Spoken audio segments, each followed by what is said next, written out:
In today's podcast, I sit with Gary Gold, a luxury real estate agent with over 40 years of selling in the Beverly Hills market. Let's learn a little bit about how he got into the business, how he differentiates himself, and how he was able to get the listing and sell the Playboy Mansion. Take a listen.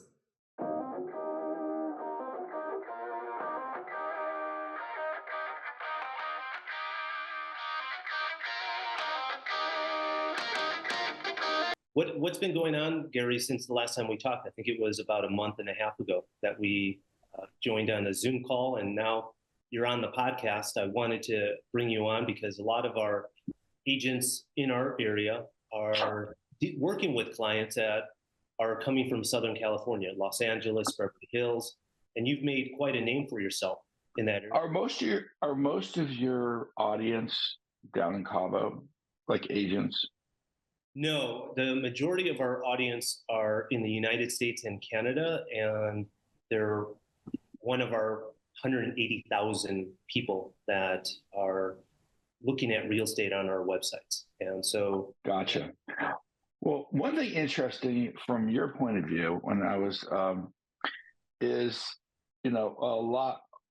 everyone has been talking about this NAR ruling, and it probably won't impact you. It might indirectly impact you, but it won't really impact you directly.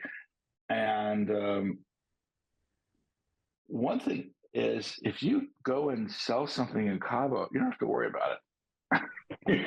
You just don't have to worry about the NAR ruling. I don't think it really applies. No, it doesn't.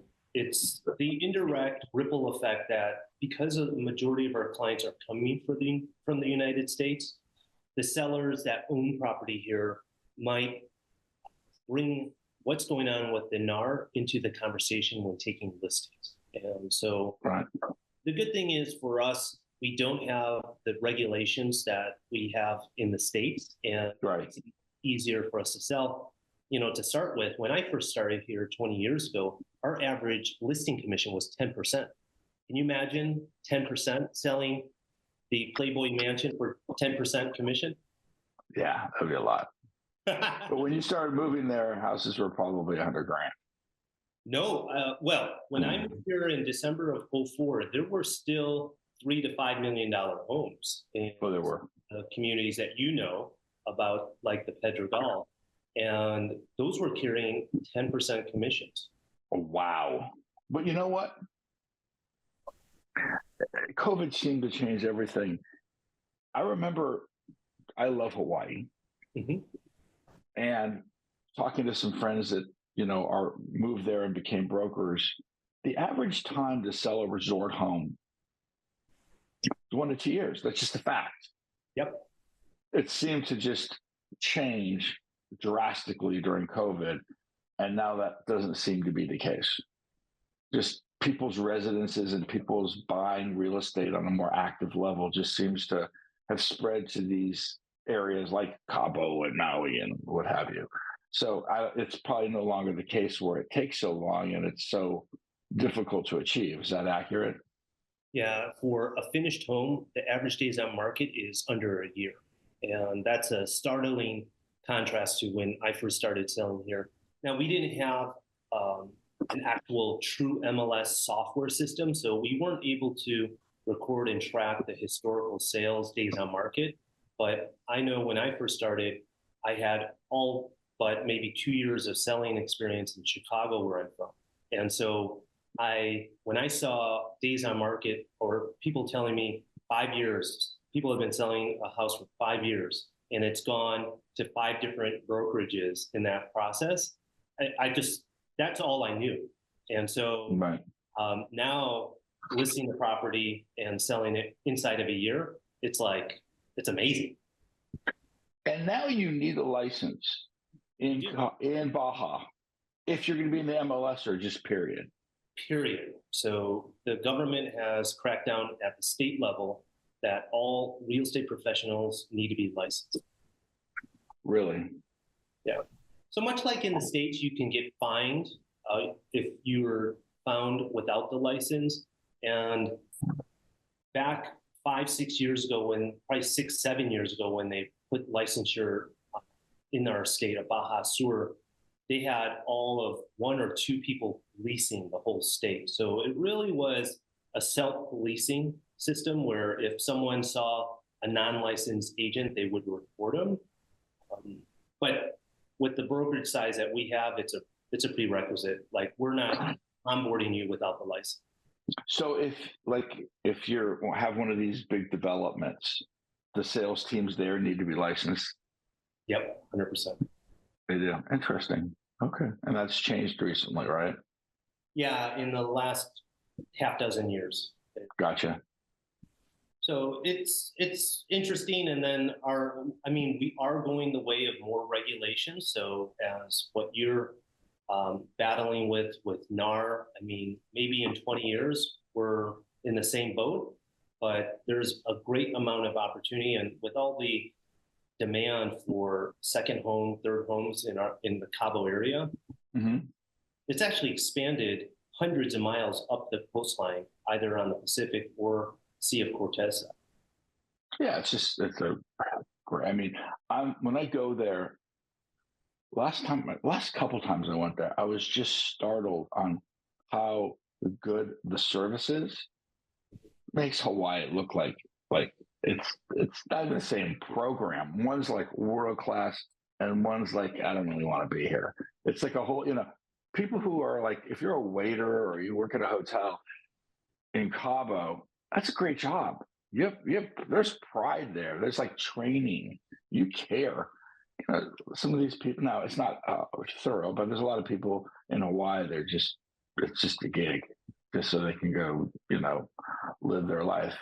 And then the food is extraordinary, and pretty good weather too.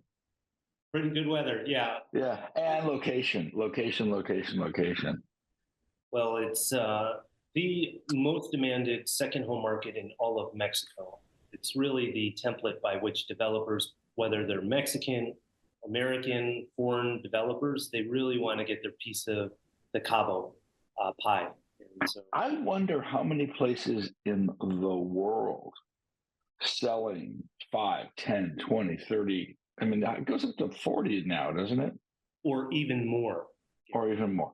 These houses, how many places, second home markets, rival Cabo? It might be top 4 or 5. I don't have the metric of the whole world, but I think it might be one of the top spots on the planet. Have you ever been to Monaco? No. I haven't either, but from what I hear, that would be one of the places that possibly is at the same level or exceeds our market. Okay. All right. I at least in Mexico, Cabo is at the top. And, in your market in Beverly Hills, I would say you're also at the top in terms of real estate values. Is that accurate? Yeah. Yes. I would say, it's interesting. There's probably, and this is a guess, I have not done a thorough examination. I don't know if there's 10 states in the U.S. that have had a sale over 10. That might now be 20. I mean, there might not be, or 20. I'm not sure, 10 or 20, but you go $20 million.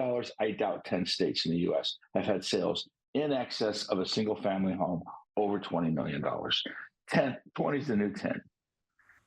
Yeah, California, New York, Wyoming.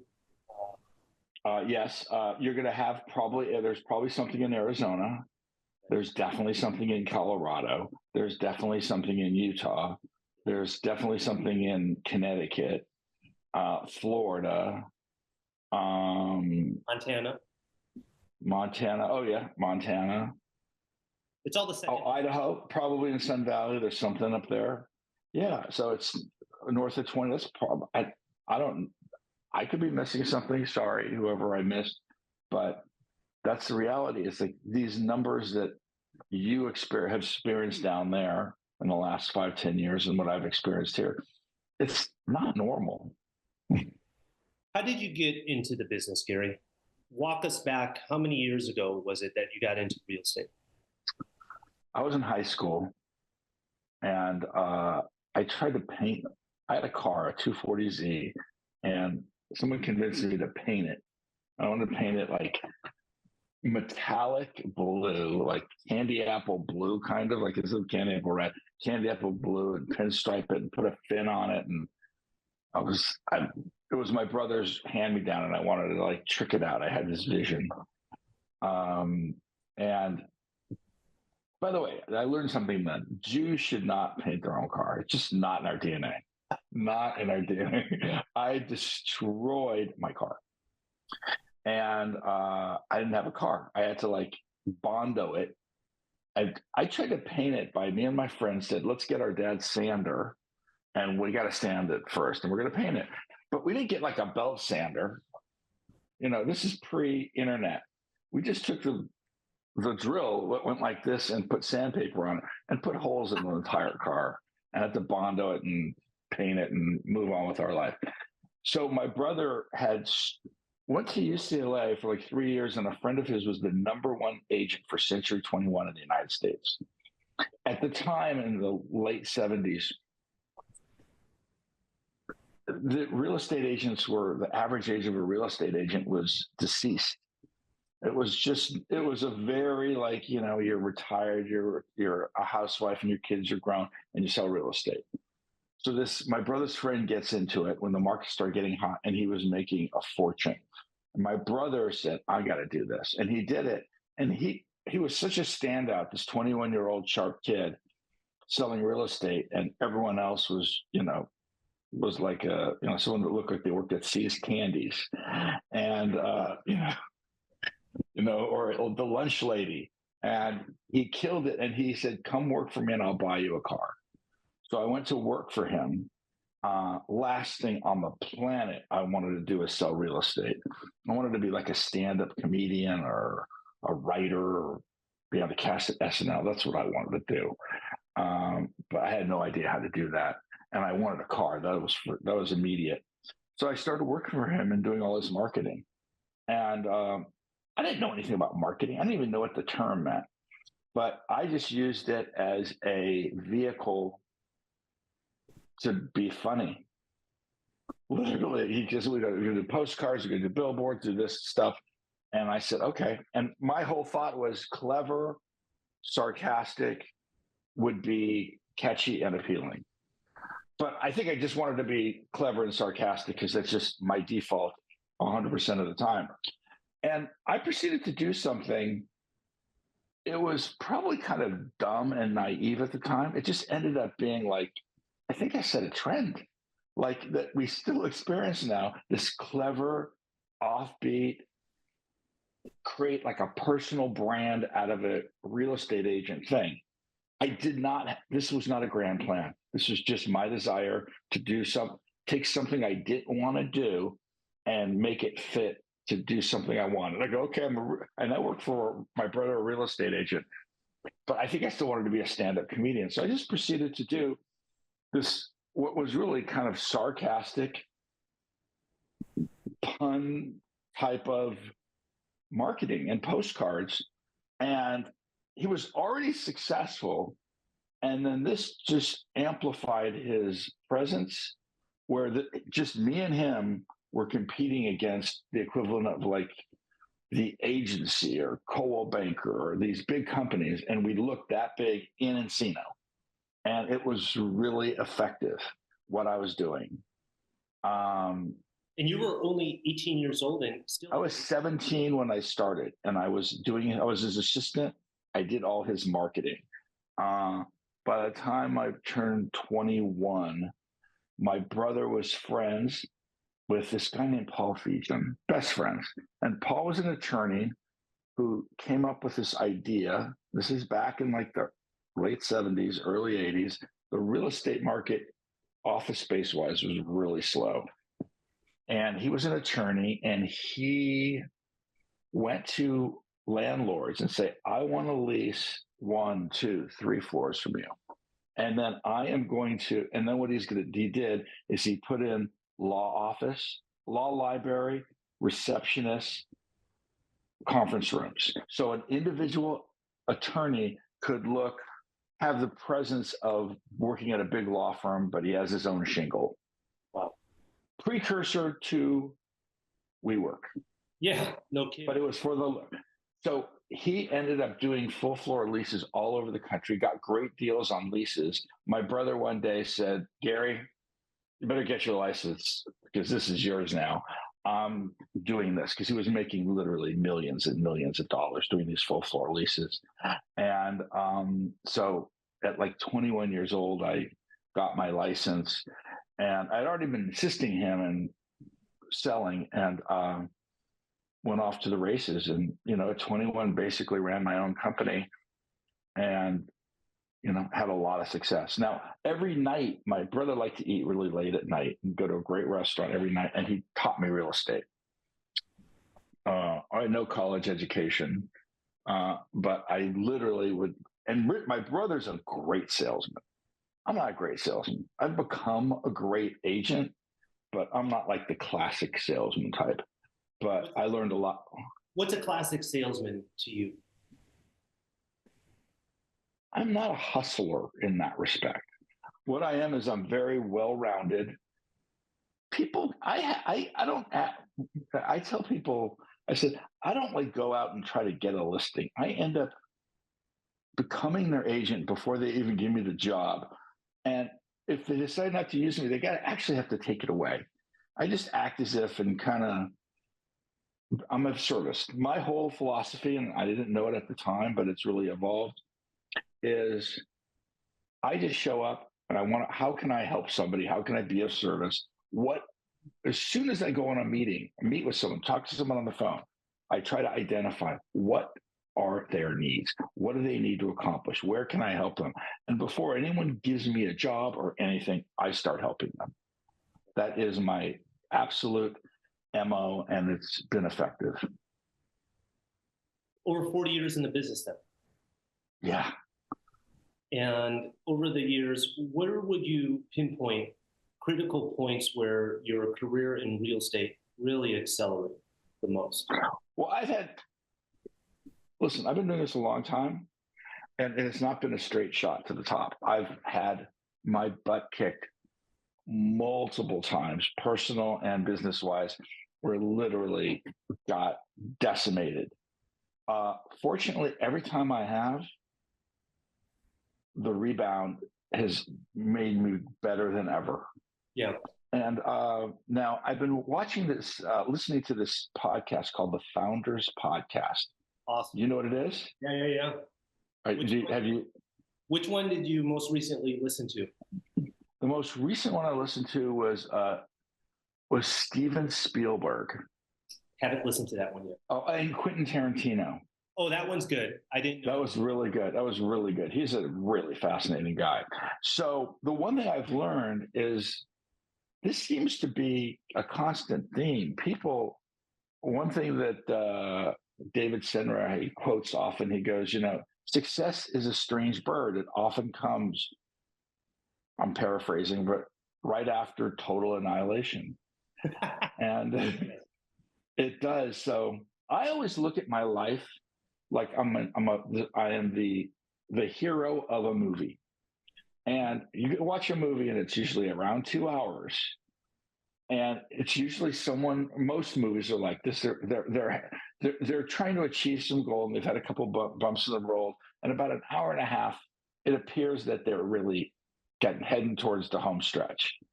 And something completely, dislodges them, and they are risk total annihilation, and they have this come to Jesus moment, and then they go towards the last half an hour to get the Holy Grail and win.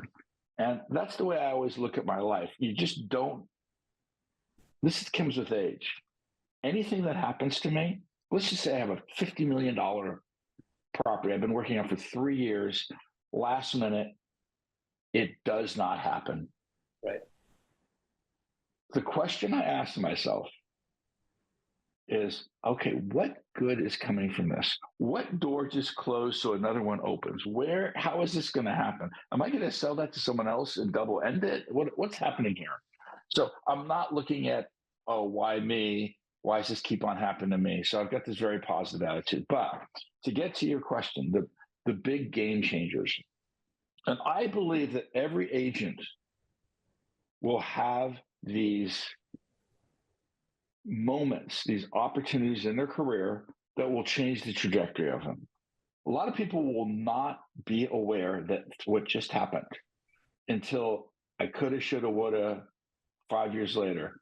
Like so we all have these opportunities. So, one thing I teach people when I speak or teach or do anything is you should have your spider sense and you should have your senses tuned to be aware of, is this one of those type of opportunities that could change the trajectory? I'll give you a couple examples of some that I've had.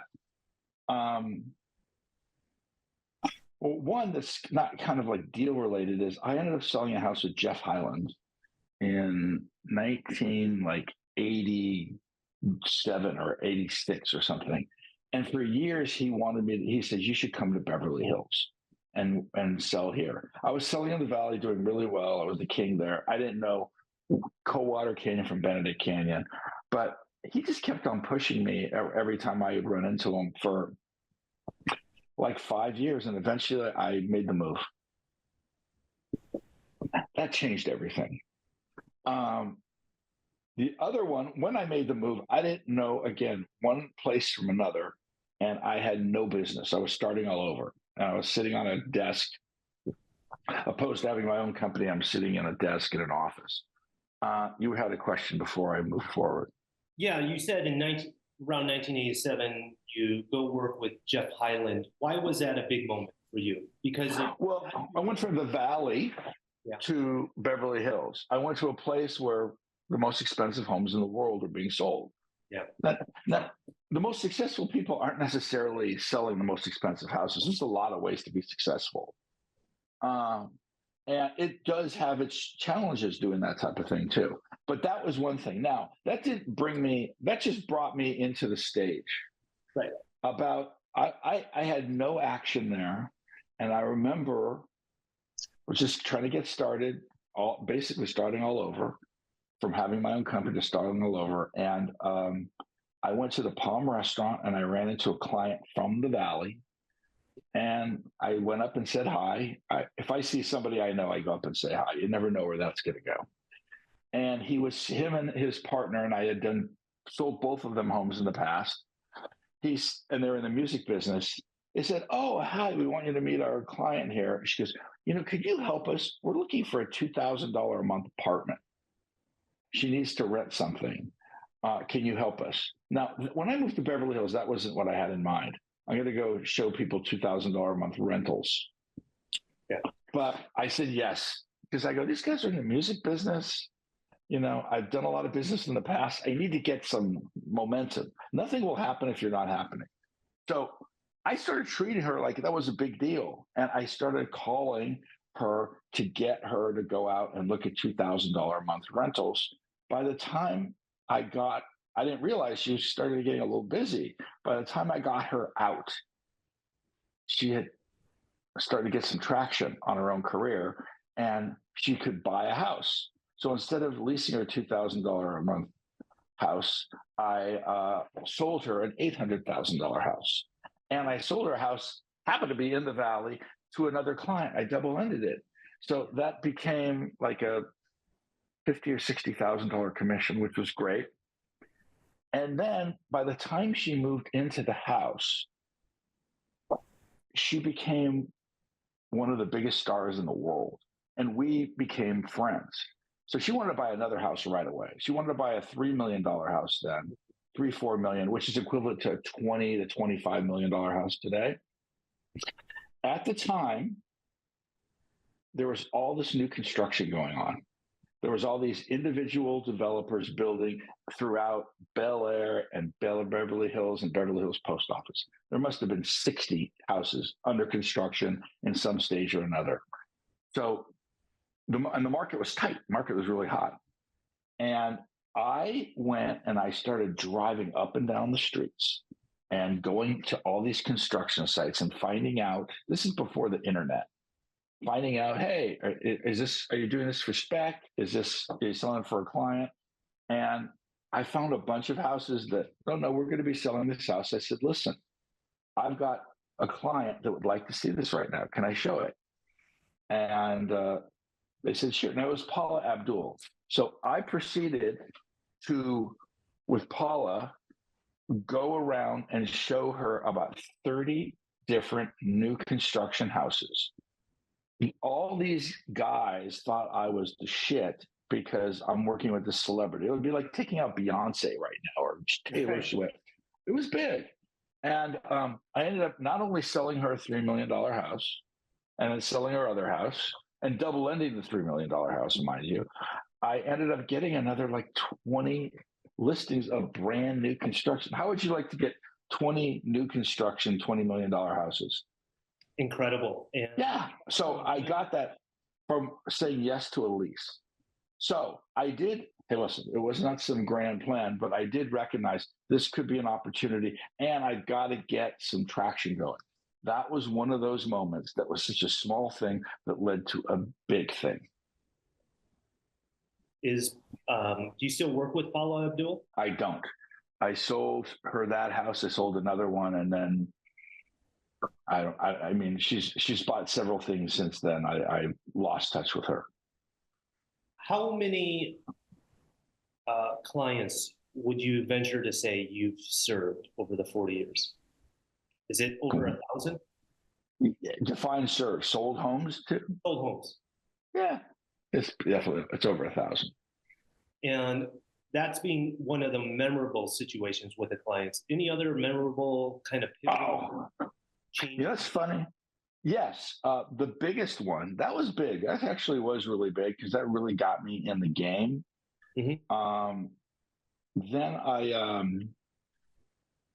I sold the Playboy Mansion. That was a good one. That was the biggest one. That one definitely. That's kind of, I coined the phrase, that's a Super Bowl ring. And that's one of those things that you just, so when I sold the Playboy Mansion, that literally changed forever. That is now my brand. Hey, this is Gary Gold. He sold the Playboy Mansion. So yeah, that was a big one. Can you stop there? Was that your listing or you brought the buyer? My listing. And a lot of agents, I've seen other agents associated with the sale of the Playboy Mansion. Yes, they watched me sell the Playboy Mansion.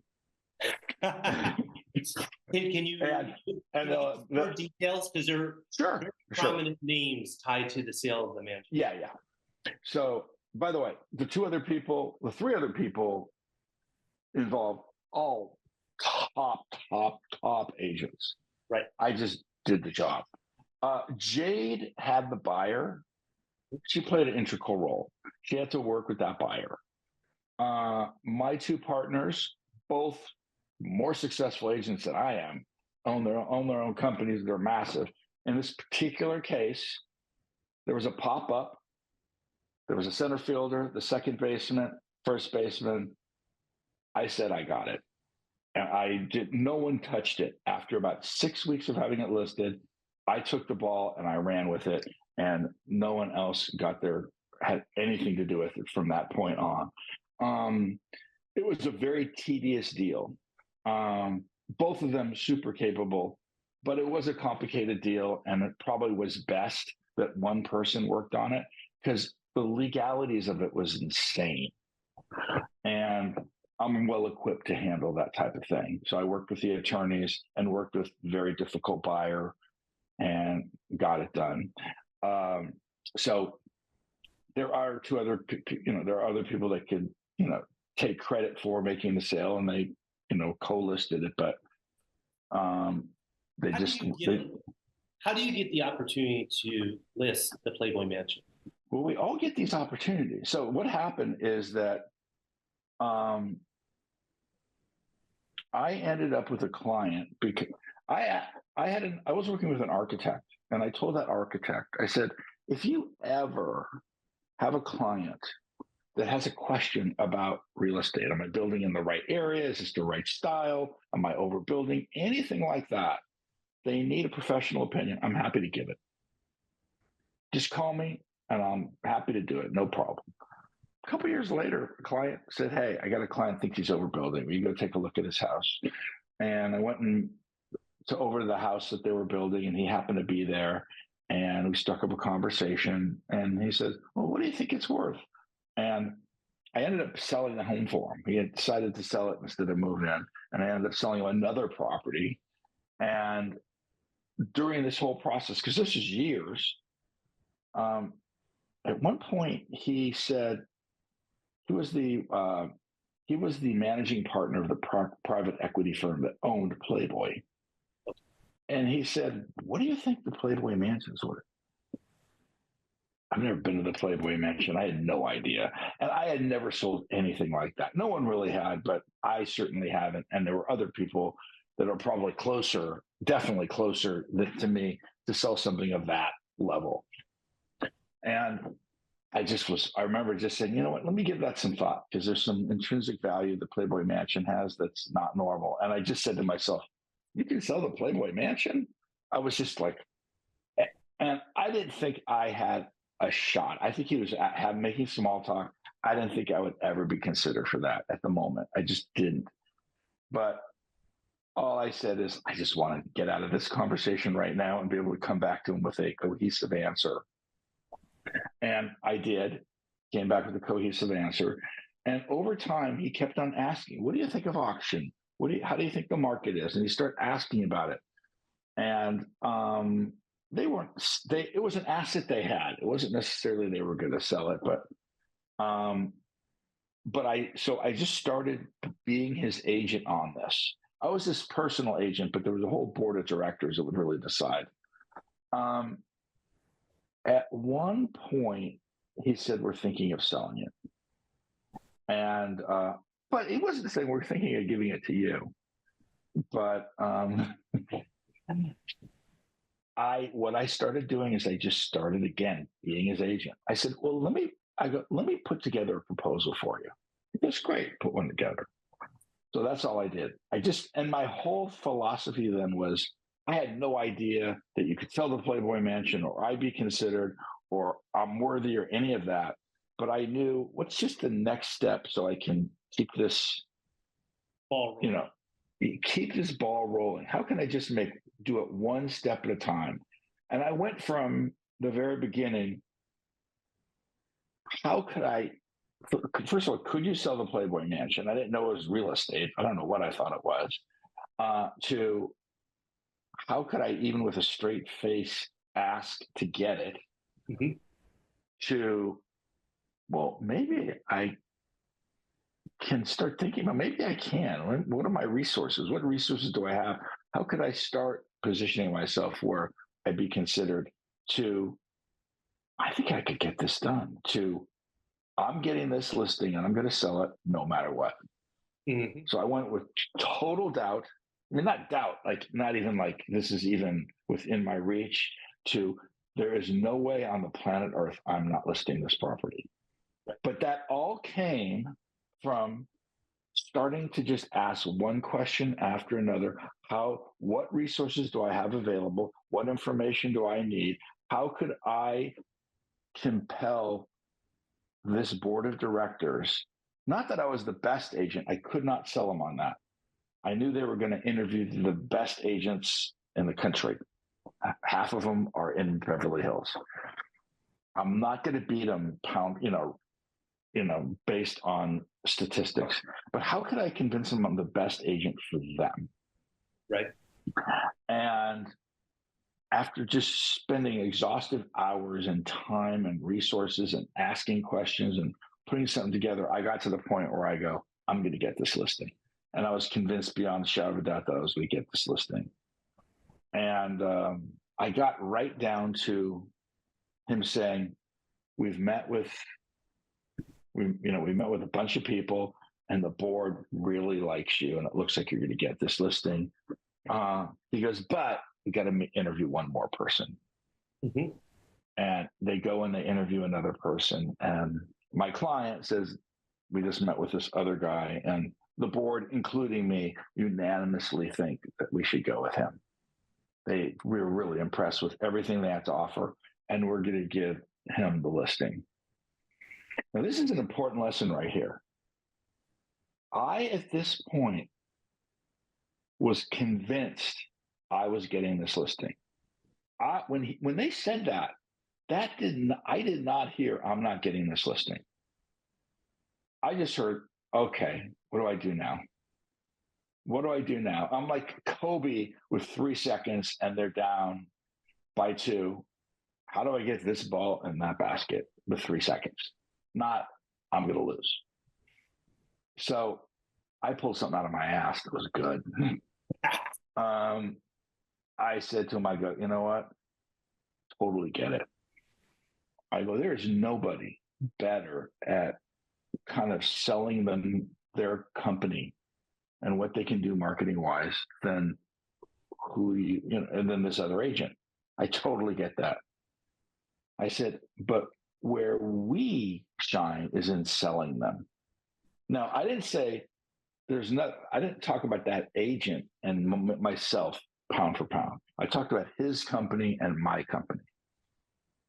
My company smoked their company in terms of high-end sales. Right. He smoked me by a long shot and just toe-to-toe. But I didn't have that to sell.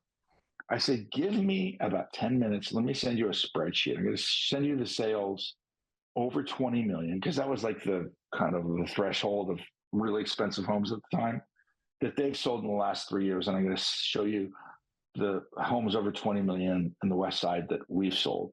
And our list was this long and their list was this long. It was literally 5-1.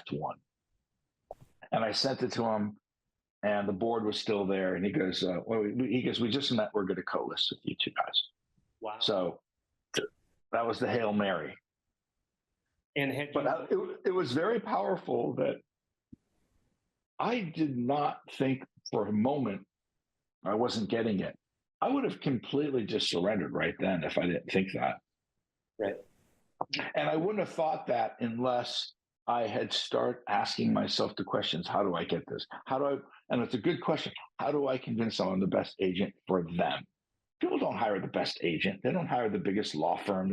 They hire whatever someone convinces them that it's the best for them. And have you worked with or co-listed anything with this other agent? Oh yeah, a bunch.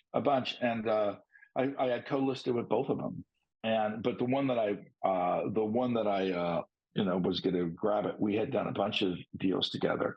I'd actually had brought him in for muscle to get a listing prior. And it was all good. It was fine. It worked out just fine. And I ended up, doing all the heavy lifting, and it all worked out fine. There's a lot of co-listing where I am. And by the way, he's a great agent. Great agent. I mean, one of the best. And what is a listing commission on a property? Like, what was the list price? What did it sell for? What was the list? 105. Okay. And it was listed for how much? 200. 200. Yeah. We knew it wasn't worth 200. That wasn't my idea. But by the way, on these big listings, the commissions they were big. They weren't any, they were not some discounted number. What? Was it 6%? No, we don't do 6% around here, but it was both that and the one I sold for 150 and the one I sold for 63. They weren't discounted. Okay. People. Is it a 4% listing? Yeah, I mean, that seems to be in the 20 plus these days. That seems to be about right. One thing that I'm discovering back then, because it does seem like a huge fee, even though it's a monumental task, the people who are selling properties like this, whether it's theirs or they represent people that own it one way or another, they're used. You don't own a house like that, or your client doesn't own a house like that, unless you live in a world where they earn one way or another income or fees that are commensurate with that. You know what I mean? It's not an unusual thing.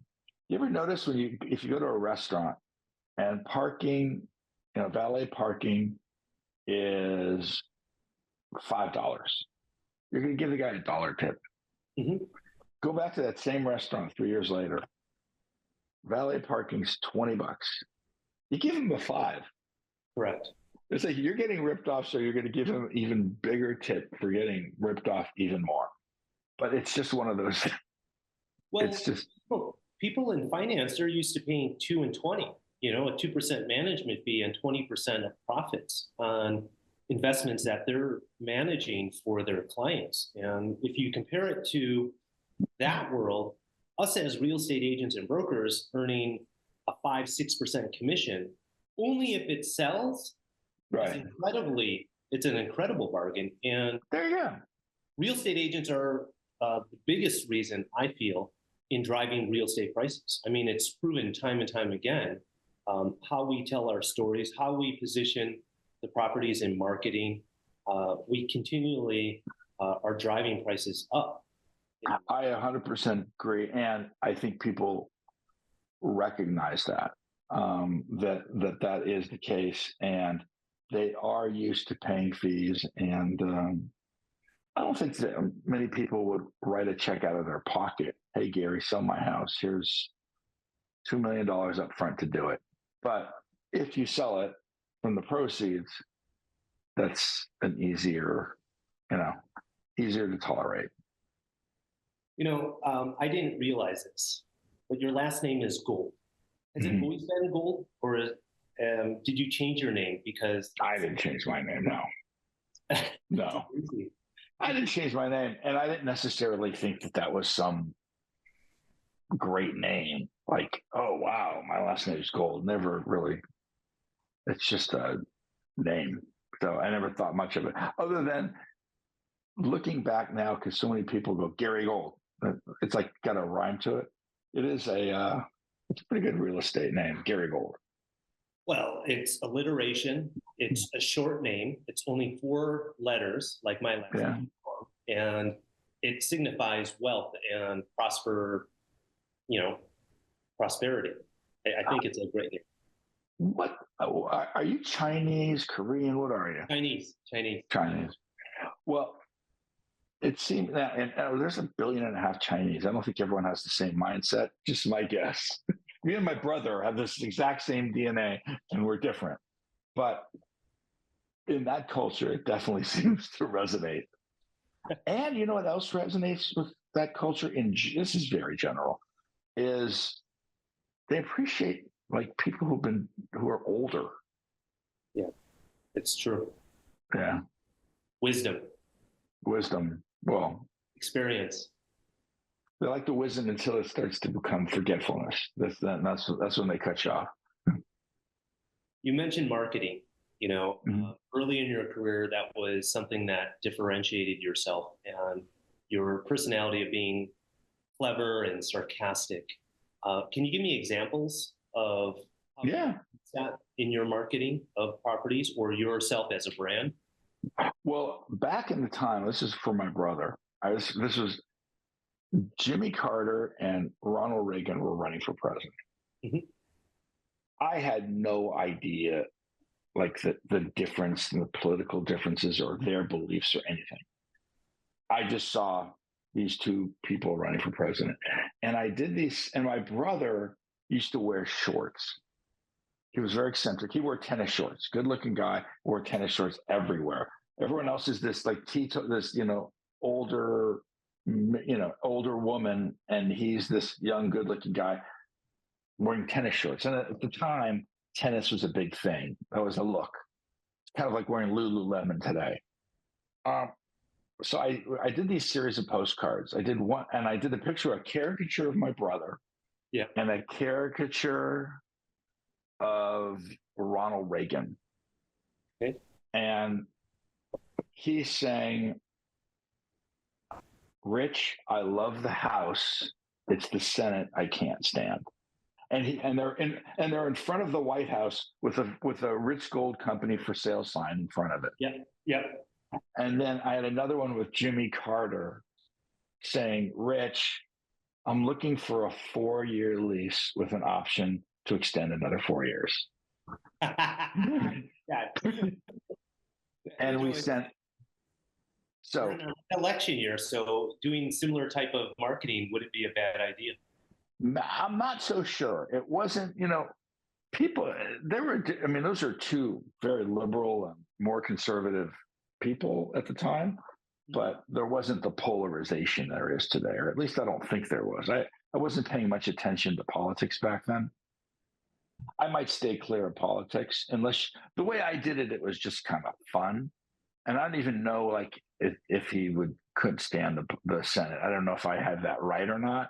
I just thought it was fun. It was a play on words.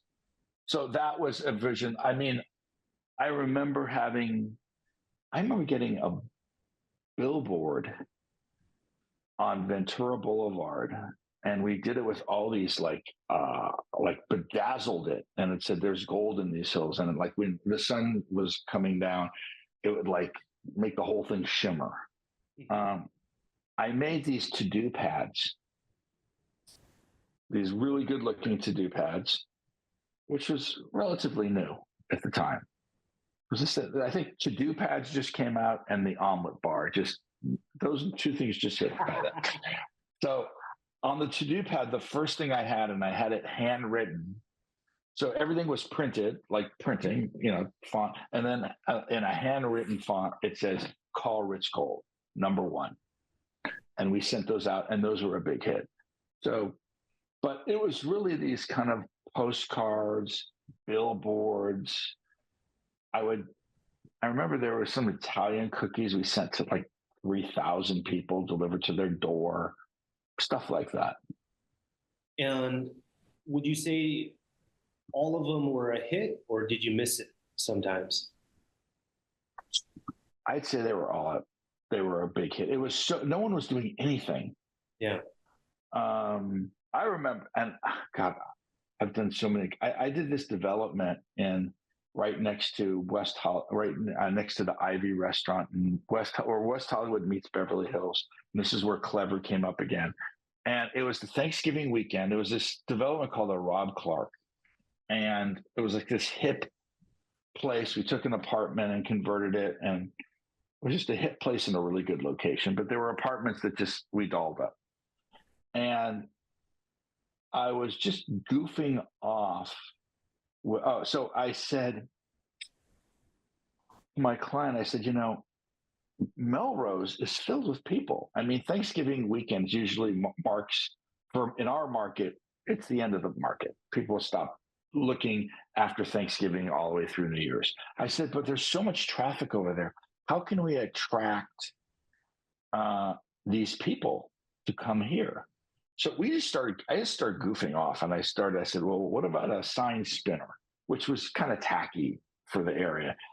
And then we were joking about that. And I said, well, what if we set up like a bar right on the corner of these two streets with a guy in a tuxedo, like wearing a bow tie, and it looks like a bar. We can't sell alcohol on the street, but make it look like that. Right. Just make it, and I think he was serving fruit juice or something. But it gave because this place was like young, hip, and cool. And I said, and I just started rolling with it. My client was similar when we just started going back and forth.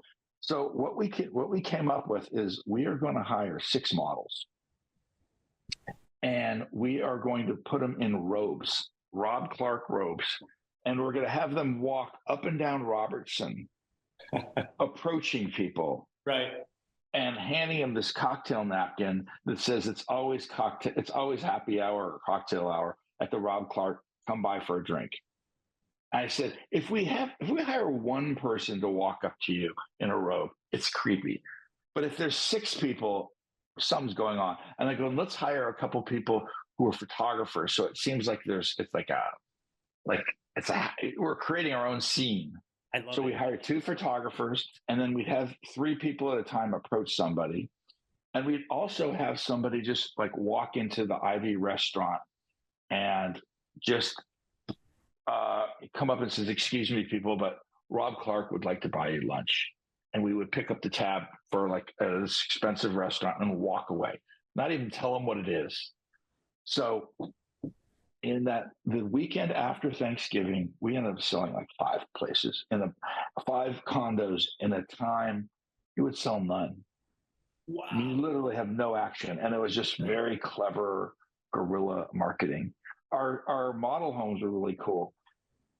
In the model homes, we would like have a pair of jeans and some boots. Like someone took off his boots and his jeans and just left them on the ground. Like the boot is still in the jean.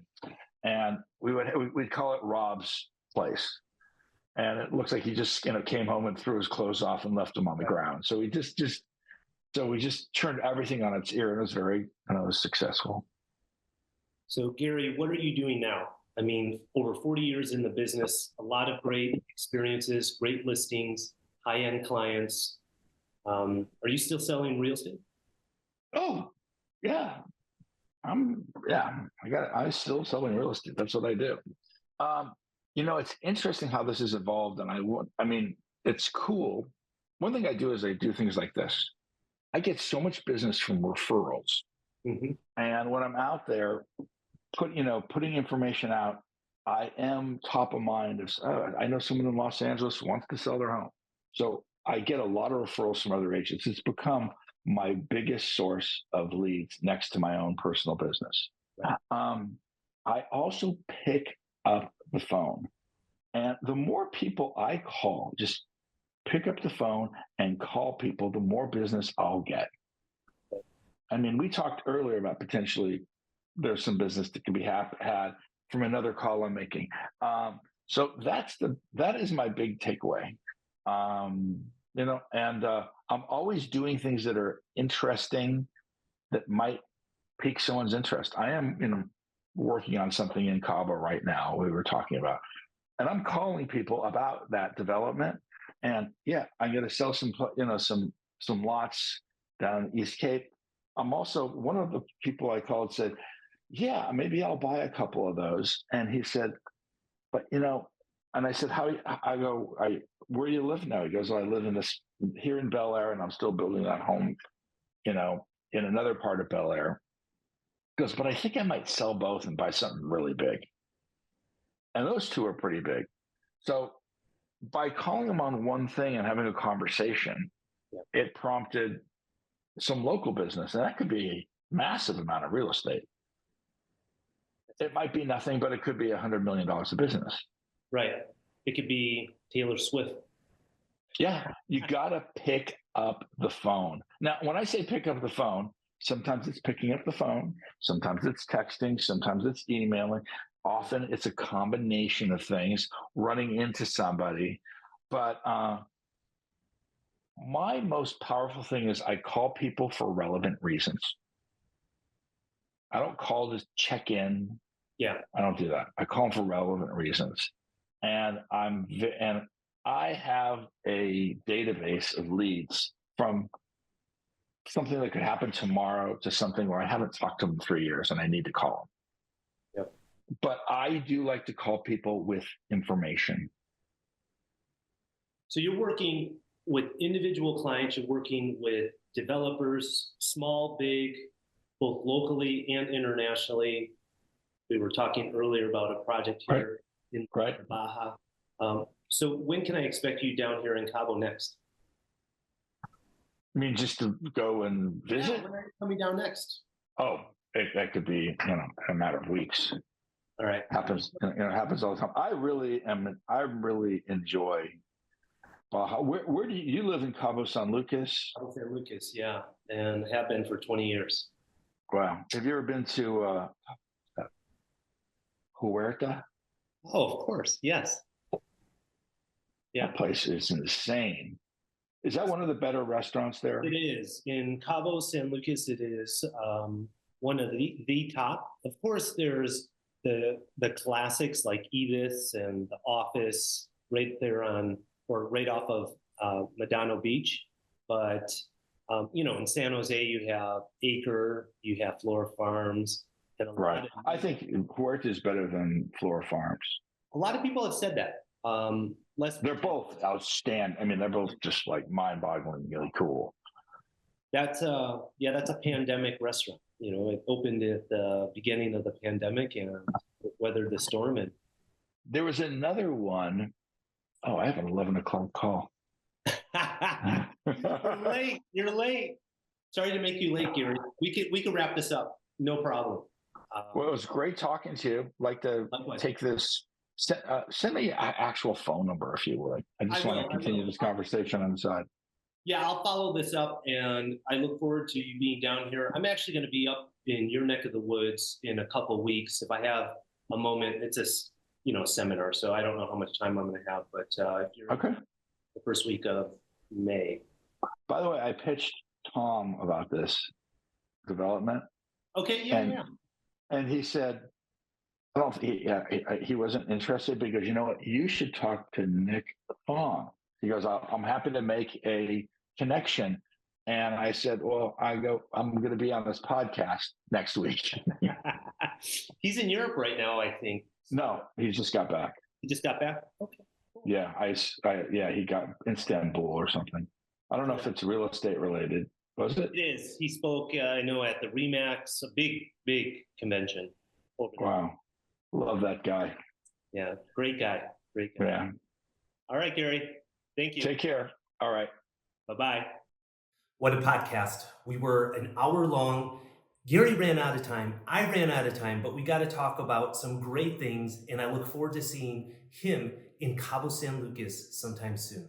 Wait until the next podcast, as more interesting people just like Gary are going to be my guests. Thanks for listening to this episode of the Nick Fong Podcast. Make sure you subscribe to the podcast and the YouTube channel at youtube.com/Ronival Real Estate and follow Nick on Instagram at NickFong_Ronival. Ready to find your Baja dream home? Check out the latest property listings at Ronival.com or findmexicohouses.com. Hasta luego.